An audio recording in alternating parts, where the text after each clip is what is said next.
Cami 1997-98 yılından rahmetli dedem Hacı Hasan Yeşil tarafından yapılmıştır.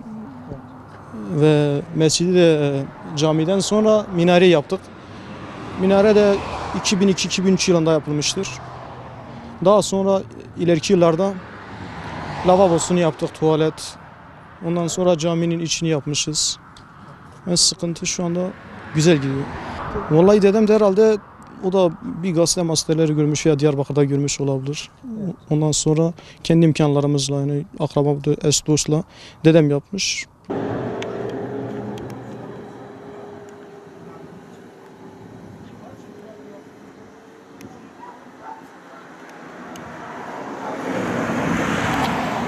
İlk önce beton getirilerek Ergani'den, ondan sonra boru şeklinde boruları toplayıp üst üste yaptıktan sonra faaliyete geçti, elektrik bağladık. Ondan sonra aparlösünü taktık. Ondan sonra da artık işlem tam faaliyete geçti. Mazot deposudur. Kamyonlar takılan mazot deposuyla yapmışlar.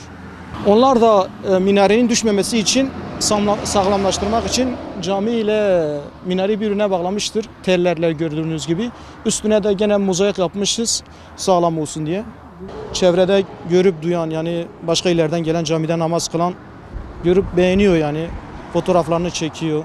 Nasıl yaptığına dair söylüyorlar. Biz de diyoruz rahmetli dedemiz Hacı Hasan Yeşil tarafından yapılmıştır. Vallahi seviniyoruz. Yani içimiz rahat, din açısından, eş dost açısından, yani gelip gören beğeniyor. Biz de beğeniyoruz. Hem mutluluk duyuyoruz.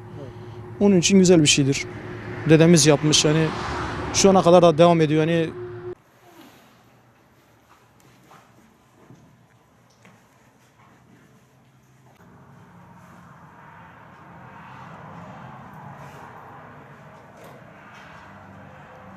cami ilk önce altını yapmıştık, halılarını getirdik. Ondan sonra bayanlarımız için, kadınlar için perde çektik yan köşesinde sağ tarafta namaz kılmak için. Bir de cami yolda gelip geçen tüm vatandaşlar faydalanmaktadır. Başka da boyasını yapmışız, fayansını imamımız tarafından, köylüler tarafından yapılmıştır. Şu anda imamımız da vardır.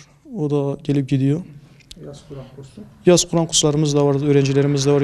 Köylü öğrencilerimiz geliyor.